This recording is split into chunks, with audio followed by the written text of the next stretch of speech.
Is everyone online ready for us? I think we're just going to wait till it hits 11 and we'll start. We're ready to go. Okay, we've got a minute, so that's good. We've got exactly We've just hit 11, so I'm really delighted to welcome everyone to this first Spotlight On event from Black Funding Network. I'm Patricia Hamzai, one of the 4 founders of Black Funding Network, and I am very happy to be joined here today by Doreen Sinclair-McCollin, founder and CEO of Elevated Minds, and their chair, Dixie Joseph. Black Funding Network was launched in November 2020 with the aim to support small Black-led community organizations working on solutions for social mobility, poverty alleviation, physical and mental health challenges, racial equity, education and youth services, community development, arts and cultural advancement, heritage and history, as well as social enterprise. The concept for Black Funding Network is that of a giving circle. We collectively raise funds at events, in person and virtually, from individuals and organizations passionate about supporting Black community change makers like Doreen and Dixie. Our mission is to reclaim philanthropy as an elitist endeavor by pursuing a bias for us, with us philosophy to address some of the power imbalances that are found in charitable giving. We were delighted to have Elevated Minds as one of the 3 organizations that featured in our launch event. It is an award-winning organization giving young people experiencing permanent exclusion from school and other challenges to reach their full potential with alternative strategy to improve their mental health and well-being, their self-esteem, emotional intelligence, and increasing their self-value and significantly improve their belief that they have a better future. Elevated Minds supports parents and families, schools, and also works with local police to build the understanding and skills in the community needed to support our young people. With the generosity in the room at our launch event, each of the 3 organizations surpassed our original target of £5,000, and with gift aid, amazingly achieved a total exceeding £10,000 each, all in less than 2 hours. That's something that we are quite proud of. So I've invited Doreen and Dixie here to kind of share the work that they do and what they have accomplished so far and what they would like from us, this community, I hope, of generosity and collective giving to continue to support them. So I'm going to ask Doreen now just to tell us what motivated you to start Elevated Minds. That's a really interesting question. I've been an educationalist and been in education for over 35 years.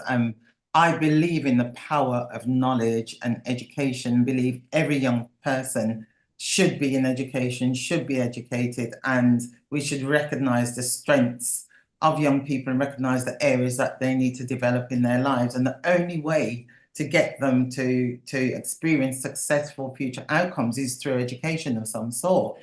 And so I was the head of a pupil referral unit, and it's interesting because when young people are excluded from school, they often give up hope of anyone believing in them, of anyone listening to them, of being successful, in education. And sometimes it's a battle to not just to get the young people in, but to get the parents to believe that actually they've been excluded, but we've not given up on them. But also people who are professionals, like, local authority members, to say, these are not just young people who the schools kicked out and say we don't want them anymore. These are young people who've got so much to offer and don't often get the opportunity once they're excluded permanently or suspended from school, is that terminology now. And so I started Elevated Minds because I just felt that these young people needed to know who they are, what their strengths are. And, our ethos is that we envision a world where young people and their families are equipped and empowered to know who they are, which they often don't, identify their purpose, because a lot of them don't know what their purposes are, especially if you're excluded from school, and raise their aspirations. And many young people who are excluded from school and their parents don't have aspirations. And so ultimately, this is what we're about. And I started Elevated Minds, retired early, from my position in education and started Elevated Minds. So we are going to give back. And so we're a group of women mostly with male team member, and obviously young people who are male as well, but to just work hard to create opportunities for young people to be successful. We don't only just work with young people who are excluded or on the verge of exclusion, but gifted and talented as well. So yeah, and long answer long. Full of really valuable insight and information. Thank you so much, Doreen. Actually, Dixie, can I ask you what brought you to be chair of Elevated Minds? Well, I met Doreen from the work I do. So I am a community facilitator working with the Metropolitan Police. So we met at Hendon delivering training to the new cohorts of police officers in 2001. And subsequently, I volunteered with the organization because I saw the integrity of the staff, the way they worked, and their goals, which aligned with a lot of the stuff I believe in. I live in an area that's high deprivation and poverty, and seeing a lot of young people excluded and the effects of that, particularly around child exploitation, that's my area of work. I saw the absolute benefits of joining an organization that is challenging those perceptions of young people, but also working with parents and families to educate them around exploitation and what it can lead if the aspirations of those young people aren't raised. So when I came on board in 2022, I started as a volunteer.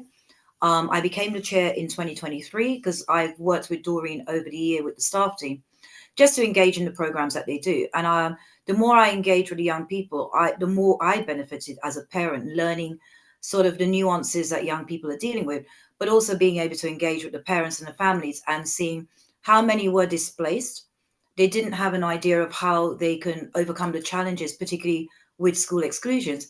And it kind of aligned with my own principles to support young people, as my background is from the voluntary sector. So I started in the sector in 1999, working for the late Bernie Grant in Tottenham at the Selby Centre, and subsequently worked in regeneration, sort of building infrastructure, education, learning, and environments for young people, kind of particularly in challenging and poorer areas. So working with Elevated Mind was kind of, it was a no-brainer to me to join an organization, volunteer my time, get to engage with young people, and an amazing staff team, because it's all about the passion of the people, that they put into supporting and engaging young people and redirecting them from sort of criminality, which is a really important factor with exclusions, because we see now with a high rate of criminality and the vulnerabilities of young people, particularly on the streets. It was really important to work with an organization that challenged those perceptions and wanted to highlight how many good young people we have in our communities, giving back, contributing, wanting to develop their aspirations and grow. So that's what brought me on board, really, and sort of kept me there. And kind of we continue to work and develop on that, if that answers your questions, because I can talk in my sleep. So. Oh yeah, no, and I love hearing it. So thank you very much. I'm just going to go back to Doreen now. When we were just waiting to start this streaming, you were talking and sharing about the sort of the young people, how inspired you were, Doreen, by the young people who you get to volunteer, who show up, and what they do. And I'm just minded, building on what Dixie has said, we see in the news every day stories about young people, first of all, not in school, not even because they've been, expelled or anything, just not engaging with school. The social contract has been broken post-COVID, so many reasons that our young people are vulnerable. And also speaking about, the life choices such vulnerable young people make, some of which are quite, very negative and bad choices, and to have an Elevated Minds there to help them find a positive pathway is really, really encouraging and inspiring. But I just wondered, Doreen, if you might just share a little bit about those young people that you have talked about in terms of stepping up to volunteer with Elevated Minds, and kind of, how you see Elevated Minds today since when you first started it. Yeah, so we started with smaller numbers, and it's interesting, and I always talk about the young people with so much pride. you need to come to meet them to understand what we're saying about the intelligence, the knowledge, the professionalism from young people, you know, the pride that they show in themselves. I mean, and they come and they have a good idea of what to expect because they've heard it from other young people. And what is good about Elevated Minds is that we have a cohort each year of young people who come and work with us. They volunteer their time, they go out, they host events, they train the police, they work with adults, they talk about the work they do, they talk about their growth, they recognize their growth, they recognize their competence that builds up. And so they go into school and will give an assembly to young people about what they do with Elevated Minds. Then they use it on their applications to either universities or to apprenticeships or whatever they apply to do afterwards. They use it. They use LinkedIn to say, this is what we're doing. This is what we're about. This is what's helped us to grow confidence to apply to places like Cambridge to go and do work experience or to go and do courses there. And, you know, so their aspirations have gone from, oh, I'm not very sure, don't know if I can match that, to, whoa, I'm trying it all. And that's absolutely brilliant. And so it's when we first started, we started with about 20, 25 young people, and you know, and it's been consistent, up and down, but consistently about 15, 20. And now it's consistently 50, 60, 70, you know, and so every week a very large cohort of young people comes along to the Elevated Minds Hub, and they do Dixie, and Damien will lead the employability skills. So they prepare themselves for jobs, look for jobs, they look at CVs, they look at interviewing skills and do role play. They practice for their training with the police. You know, we've got artists who are drawing and just designing some fantastic drawings for the art gallery, which will be, you know, open to the public soon because we've almost done. You know, and then we've got young people who, there's a group of boys who have started their response to knife crime and what they think of young people, what should happen. And they've planned it, they've given themselves a name, they've designed a logo, everything's under the umbrella of Elevated Minds. But what I'm saying is this is for the young people, from the young people, nothing to do with me, Dixie, or anybody else. And I'm so proud of them. And the girls are going to do the same. We've already got a girls' program.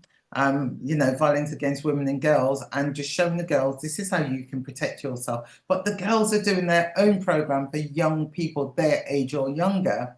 You know, they are peer mentors, they do reverse mentoring. Patricia, when I tell you they do so much now, what we do is open the doors for them to any profession we can possibly do. So we network with people, we make contact. On a Friday, we've got, it's called Connect, Inspire and Empower Young People, where police officers of all ranks are invited in, community members, no matter what their profession. I mean, we've got from barristers to people who've got their own business, whatever they do, they come in. We've got a councillor coming tonight, Councillor Innes from Southwark. We've got the Mayor of Southwark who's coming in, who's been in already, to talk about themselves, their role, what they do for the community, but their narrative. They look like the young people who come here. And so it's giving those young people their ammunition and the confidence and the building the self-esteem, but building them as a person, you know. So their self-development is very important to us, and we feed into that in many ways. Our approach is a 360 approach, it's holistic. So we work with parents and communicate often with parents. We work with schools, we work with alternative provisions.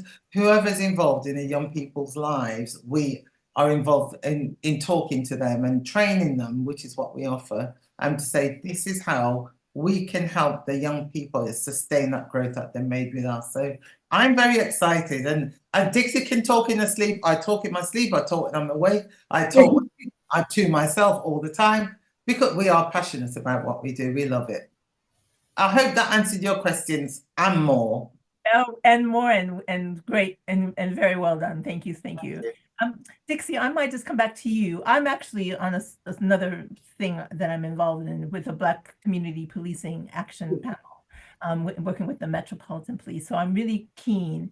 You know, we hear so much about the knife crime and young people at risk, amongst themselves and, et cetera, in our community, particularly, I would say, there's a lot of focus on Black youth, in that regard. And just, I'm really fascinated, again, everything that Doreen has shared around the Elevated Minds programs just sounds so positive. And it sounds, I'm not going to say easy, but it sounds, with that kind of positive reinforcement and guidance and role models and all of those skills, that we can do so much to help the young people, make their way positively in life. And I just wonder, from a police point of view, how do you see that? Well, for me, there's a two-pronged approach, because within the Black community, we also need to build our own engagement and relationship with the police. It's been fragmented because of generational trauma, which has a vicarious impact on the young people that we're working with. So what we try to do is to break down those conversations about the challenges faced by the older generation with policing, provide a balanced approach to engage young people in those conversations around race, equality, equity, and what that means. So by doing that approach, what we're doing is opening conversations to raise the difficult questions around race and inclusion and what that looks like, and also around professional standards with the police, because those are challenges and conversations over the last 30 years I've heard back and forth. But we're at a point now where our new generation, they need to have a better understanding of why the challenges we are facing today. What is the historical context? Once they have the historical context, then they can apply approach that is more innovative, based on their own experiences. Because let's face it, young people have lived now for 24 years with social media. They're much more open to hearing stories from the past and seeing experiences, also seeing a lot of trauma relating to police and their professionalism within the Black community. And what we do is break down those narratives. So we discuss those videos that they might see, ask them about their feelings, their perception. And what's really refreshing is the young people, when they watch these 15-second or 30-second videos on social media about, the police acting in what may appear to be an unprofessional standard, they actually break it down step by step, because they understand the challenges they face as a young person on the street in terms of their own conduct, their lifestyle choices, and just in which the way they handle themselves as going forth as young professionals. Majority of the time when they watch these videos, it's really refreshing to hear Black children in particular say, well, I understand some of the approaches and the reasons behind some of the policing actions. They don't justify things that are unprofessional, because there's a separation between a professional standard of police officer and actually them doing their job in a difficult and challenging time, and that job being questioned by the community that's misinformed about how policing is conducted. And I find with a lot of the community who isn't involved in policing as a community engagement process, they have a misconception about what policing involves. So when these videos do come up, there's that negative narrative. Whereas with the young people we work with, there's an understanding. They understand the complexities of knife crime, gang culture within their community, why sometimes the police has to apply a harder approach. They also provide that balance, talking to the officers about why their behavior can cause a generational trauma for the future. So those young people, bringing them together with police officers in a setting, particularly around the cultural awareness program that we deliver every 5 weeks at Peckham Police Station, the young people are able to bring forth their perceptions, their ideas, their misunderstandings, and have those conversations in a safe environment, also allowing police officers to get a young person's perspective, because most of the time police take on the adult perspective. That's why we never seem to create a headway with those conversations, because as adults we're bringing in our own trauma, which we shouldn't not include, but we have to have an understanding that in the generation we're living with, some of our past traumas don't resonate with young people, and for them they want immediate actions, immediate solutions now. So if they provide the solutions now, then the ideas are more innovative. It's not filled with trauma, and it's coming from a place where they want to change the direction and the course of how they are policed, but also how they engage with the police. And the young people we work with aren't scared of the police. That is to us the best challenge we've overcome. So when they are in their communities and they see situations that are happening, they're able to stand, observe with an open and balanced perspective. They're able to give feedback. They're able to also talk to their peer groups and say, well, listen, how we conduct ourselves, and these are the conversations in the Black community sometimes we don't want to have, how we conduct ourselves in a society. We Yeah. have civil responsibility, and that's all of us. It's not just about the adults controlling the narrative. Young people also need to take control and manage their behaviors and emotions. And that message comes from their peers. It doesn't come from the adults because kids don't listen to adults. We can, with all the will in the world, as parents, as teachers, we give information to young people. When they're with their peer groups, they act in a different way. And peer-to-peer mentoring, particularly around police engagement, is really important because it's the voices of the young people helping their peers to understand this is the context of where we live. This is what's happening. How do we change the narrative? And that's what works. So the biggest achievement for us is breaking down that fear factor of police, where our young people are not scared to challenge. They're not scared to approach a police officer for their own safety, which is really paramount because within the Black community, we don't report crime, which is a huge factor affecting how we grow as a culture, as a society fitting into the UK. We have to engage with policing. We can't sit on an island of our own. And we've got to break down generational trauma, regardless of how challenging, even when we're facing it now ourselves.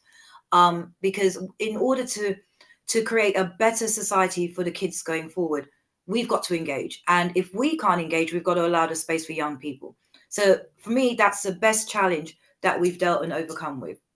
And going forward, we're going to continue to do that work, develop it more, and let the young people lead on that narrative and that engagement. If that answers your question. Yeah, yeah. Can I just say, thank you for that, Dixie. And Dixie hit the nail on the head.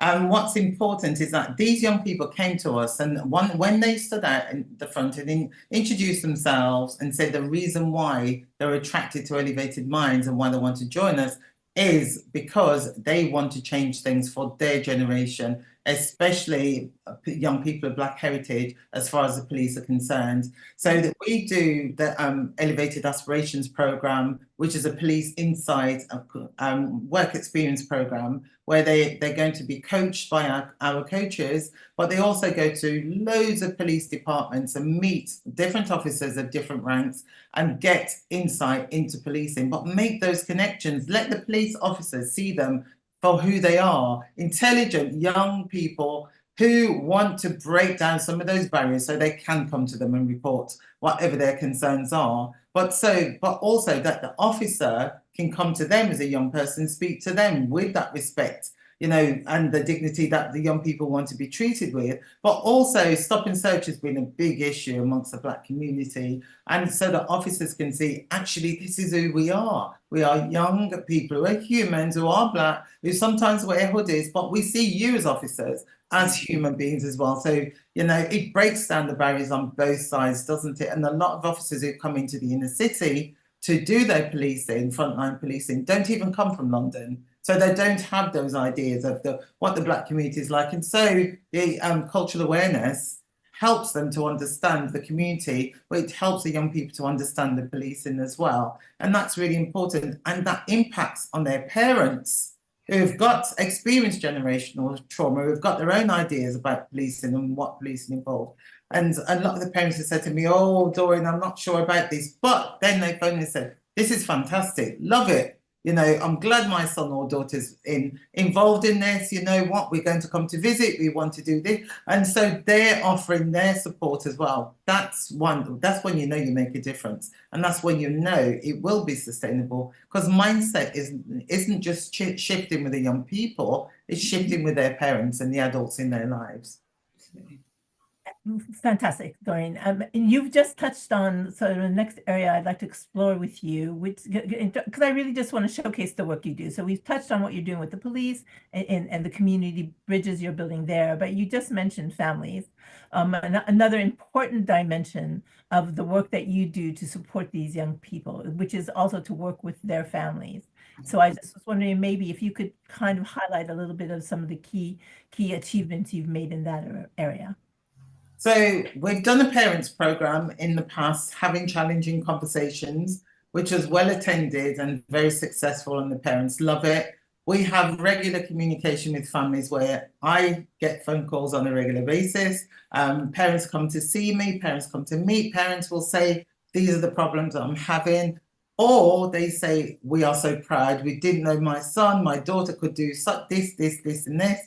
Thank you so much. Or can you come into school with me and support with this meeting? Not quite sure what the school's talking about. So through the parents program is very much about opening their eyes to what the education system's about and how you can support your child best. It's about having these conversations, what questions you could be asking your child, the conversations you should be having with them, so you know where they're at, you know what's going on in their lives without being too intrusive, because you know what teenagers like already. But what we're saying is that these connections with mothers and fathers is just absolutely superb. Every time we take the young people out, we have conversations with their parents. They've got our direct numbers, so they will text us on a regular basis, they'll call us on a regular basis, but they come and visit. And when we have an event, parents come and support. That's important, but the best thing is they bring the young people's siblings with them, so we get to know the entire family. And if there's an older sibling who's not quite doing what they should do, we go up to 17, really, 18, because they've worked with us before and they know us and they come back to work with us. And so I had a parent yesterday who sent me a message to say, my son needs help. If we can't help because they don't come within the age group, then we've got other organisations who we refer them to, and I give details to them and say, come back to me if you get no joy and we'll do something about it.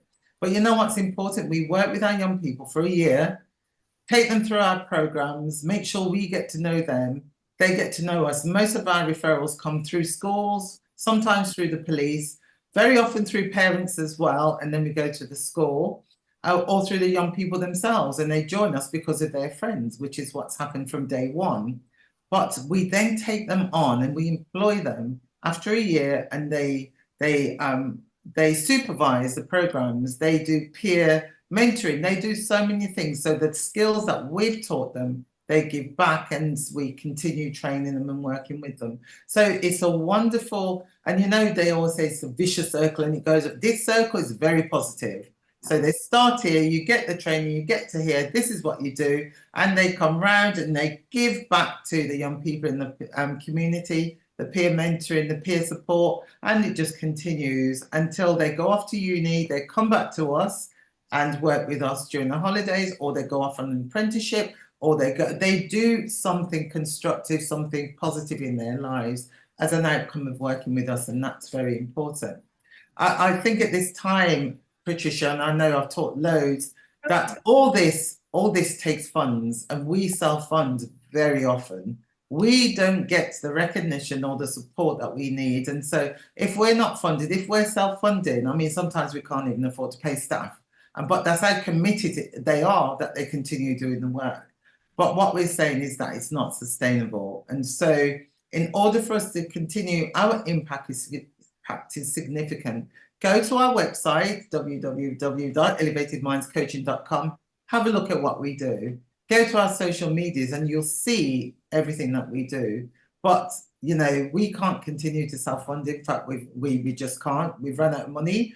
But we can't pay bills. We can't do what we want. And we can't take the numbers of young people that we could take because of the lack of funding. We're based in Southwark. We should be having funding from the local authority, from various funders. The Metropolitan Police do support us and do fund us and pay for what we do with them. If everyone was doing that on a regular basis, some schools do, but they're finding it difficult as well. They don't get the funding, but they contribute what they can. But if we could get the financial support that matches the impact and the volume of young people that comes to us, it'd be fantastic. It just doesn't happen, and that's a shame. And I know it's competitive, but everyone comes, and I said this to you before the start, when they come to the Friday professional session, they're amazed at the young people, amazed at everything that's happening, amazed at the ideas, the initiatives that they come up with and talk about, how brilliant it is. And these are people from Southwark and all over, professionals,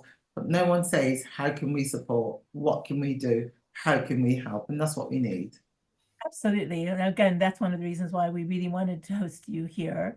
I just on that note, I know the £10,000 that we were able to raise for you when you came to Black Funding Network. It's not a huge amount, but it did come at a difficult time for many organizations in the midst of COVID and in the aftermath of the murder of George Floyd, and just a lot of stuff was going on at that time.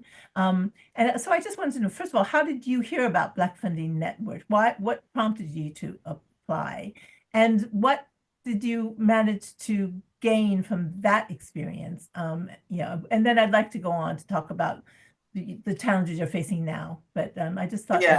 Yeah, so we heard about Black Funded Network through a colleague of mine who knew of you personally and told us about you, or told me about you, and I sent an email, and that's how we started talking, and then we heard about the funds that you do to support, and I applied, and we were fortunate in getting on to the bit of training that you do, because we also had to do stand up and it was like a pitch. You had to do a pitch. Thank you. We did an online pitch.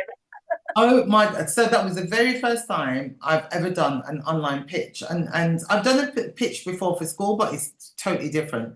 And there were so many people present, and it was fantastic. And what was really useful was the training that we got beforehand. You know what? It focused my mind, and it was amazing because once I started talking, and I talk a lot, it was hard then to make sure that you say all the things you need to say in order to get the message over. But we did that through the training, and it was superb. And then the funds that we've got was amazing because I didn't expect that at all. And when we could see it going up and hear people say, right, I'll give this, that was just simply just phenomenal. And what we did was go into schools to deliver the identity project, which is all about the young people themselves. It's their self-development. It's looking at emotional intelligence. You don't even find that very often. Emotional intelligence is lacking in adults, let alone young people. And so it's working on values and why the values should value themselves and others around them. And so it's all those important aspects that we don't really think of, because when we're going through whatever challenges in life, it's do or die, and so this is about, actually, this is how you can do, this is how you can grow, etc. So we went into 2 schools doing that, working in primary and secondary. But most important, we took on a young person who I know, I've worked with, and he was previously in a Peru, got into school, we continued working with him, and we employed him through the funds that we got from you as well. And he did fantastically well with us. We're really pleased. Moved out of London and still working, continuing with life, still in touch with us. But what I'm saying, that was the start. And going into the schools, what it does then is that it grows, doesn't it? It gets bigger because one school talks to another about the difference that we've made in the children's lives. They talk to their partners, they talk to different people, and then we've got different schools coming to us and say, actually, we'd like this, but we can't afford it. Because if we say to one school, actually, we can come here and we can do it with 30 or 60 children, depending on the funds we've got, then every school expects not to pay, but we don't always get funding to support our work in schools. So thank you for that. It was great, came at the right time, and was significant in the impact that we had on and it must have been about 60 to 80 young people at that time. So it made a big difference. Wow, that's good to know. That's good to know.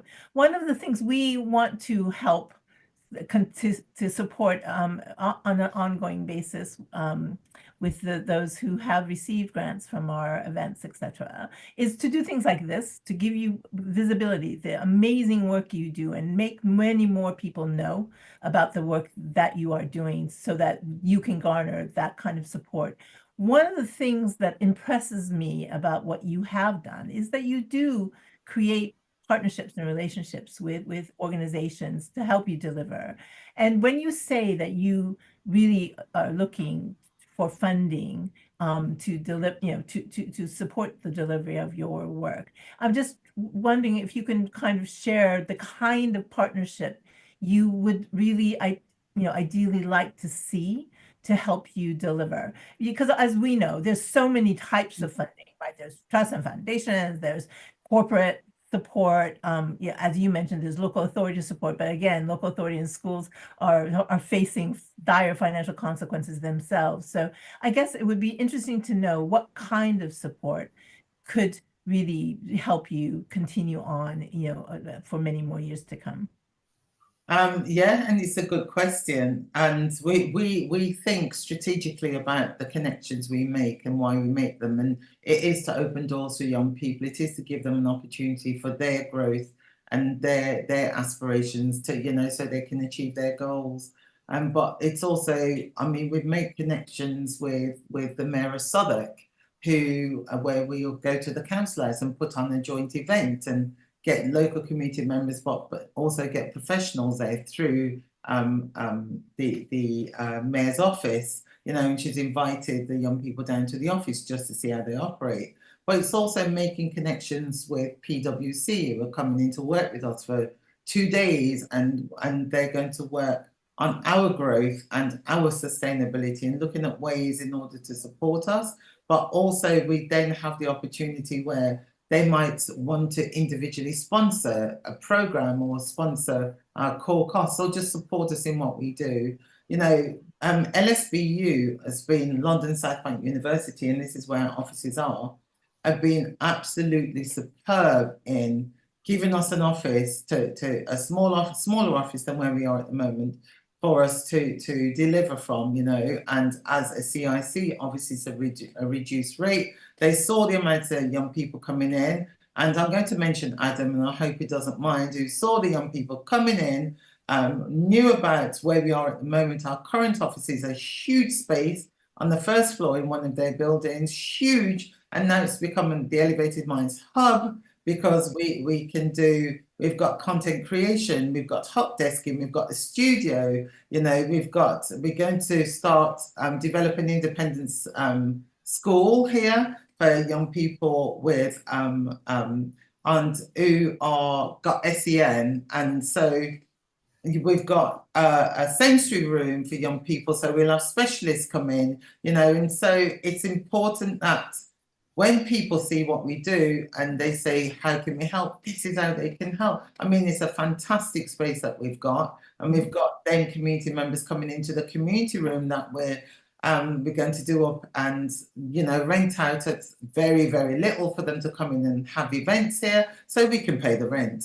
But we've also then made connections with another group who's coming in to just make changes like decorate and give us computers. We've got no computers, contribute to the independent school. So we don't have loads of resources. We don't have loads of human resources. So we've got people who volunteer their services to support the work we're doing and support sustainability. So we're not just looking for financial contribution, which is what we need that as well, because we have to pay bills and we have to pay staff. We're looking for sponsors, people who love what we do, believe in community cohesion, believe that, they can advise, they can support. Come and meet with us, come and support. We've got Hoodridge, who gives us clothes via SI, and Jay himself came and gave a talk to the young people. And so for Christmas and big events, they have the choice of 1 or 2 outfits from Hoodridge, which is great. We need things like that. Well, Dixie is starting up a food bank because we know that some of them are struggling in terms of eating on a regular basis. Some, not all, but some of the young people we work with start up a food bank for the local community, for the young people who use our services, for their families, for families in and around where we are. It's things like that where we need the support to be sustainable, where it's not just financial rewards. We need expertise. We've got a barrister, Stephen, who we work with on a regular basis, who come and talk to the young people about knife crime and about how to get into law. We've got Mark Prince, who comes and talks to young people and motivates them and encourages them. We've got Lee Lawrence, who comes in and talks to the young people. Then we've got the likes of Alison Hadari and Adi Adelikan and Dan Ivy and he came the other day. Oh my gosh. bald heads. The children were really, really, what's his name? Dixie? Oh gosh, Commander Colin Wingrove. And so, and then we've got Secan, who helped to develop the aspirations program. He's a police officer, but he's a community person. And we've got someone like Mensa, who's an athlete who's winning races and trophies at the final age of his late 30s, I'll say. I'm sure he's older than that. But he's also a police officer. So we've got so many people. Then we've got the staff. And every one of the staff members are positive. You know, Tahiti, who went to college, and a sister worked with us, and she's on programs and worked with us, and Tahiti came along as a result. And, you know, we've got Kate, who has got so much to offer the young people. And even whether they're accustomed to working with the young people or not, it hasn't happened. Akila is the co-founder who does all the programs and she's the coach, and she writes the programs with Sai, and so many people, Manira, and I don't want to forget anyone, you know, so we've got so many people who have got so many skills, knowledge, expertise to give back. And then there's Dixie and I, who just don't stop. We just work 24/7, get very little, don't get paid for it either, you know, we don't stop, but because we are passionate and we love what we do, but we can't survive on passion, you know, so please, anyone out there who's got anything to offer, and we don't stop at people being from Black heritage. You can be from any cultural background. Come and talk to the young people, you know, come and give back, come and support. We open our doors, open our arms and say, yes, please come along. Thank you so much for that. I'm just going to turn to the audience that we have out there. If anyone has a question for either Doreen or Dixie, you please do share it now. I know normally audiences out there are shy, so I don't necessarily expect that you will have a question right now. But as Doreen has invited us all to come and engage with the amazing work that's being done by Elevated Minds. I mean, everything that has been shared here today just is really inspiring. And just when you say you do it, really, you do it with, you know, the hands tied behind your back in terms of no funding or lack of funding, you know, and resources to really deliver. You are delivering despite, and that is just a testament, really, first of all, to your, you know, obviously your perseverance, but just your courage and your commitment to community. And that's what we want to celebrate. We don't have a question, but you did get a hello from Etiko. So just wanted to pass that message on at the moment. So we're going to come to the end of our time. I found this fascinating. Again, you know, I was already inspired by the work that you've done, Doreen, when we first came to Elevated Minds, but how you've gone on to build, develop, you know, and grow Elevated Minds to where it is today is just fantastic. And I am so glad that you're there for the young people you're serving. And we're going into a challenging year. I think we can appreciate that this is going to be challenging on so many fronts, They will need our support even more. So again, thank you, Doreen, and thank you. Thank you so much, Patricia. I think it's so important to say a huge and special thank you to the young people themselves. Without them, we wouldn't be where we are now. They believe in us, they trust us, and they work with us, and their parents, you know, and the schools. Everyone who works with us, thank you so much for your continued support and your belief in us.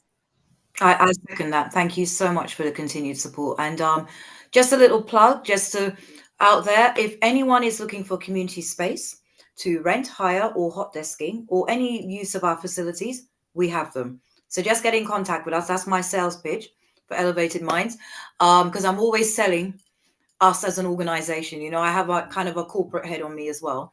But please come to us, you know, if you want to have a community event, if you want to have a discussion, bring people together, bring families together. Honestly, we are very welcoming of the community, and as every community. So that's my plug as the chair of the organization. Thank you. One more mention, and I mustn't forget her, Sharita. Yes. She designs the whole of our space. She's an interior designer, Brilliant, brilliant, brilliant. All her services has been free. She's got furniture from all over, but Facebook Marketplace is the place to go apparently. And Yeah. it's fantastic, and she's continuing. I can't forget to mention her. She's done a fantastic job. We can't thank her enough.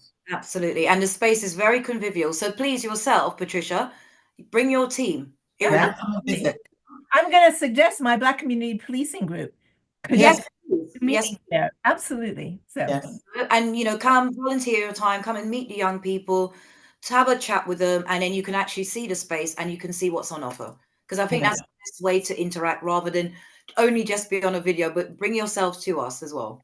absolutely. Yes, thank you. And thank you to our directors who are always supporting me, especially Dixie and Dawn, of course. Yeah, thank you, thank you, thank you. You're welcome. Pleasure. Thank you. Well done. Thank you. Patricia, thank you, Take everyone. care. See you Take soon. care. Bye. Goodbye. Goodbye, everyone watching. Bye. Thank you.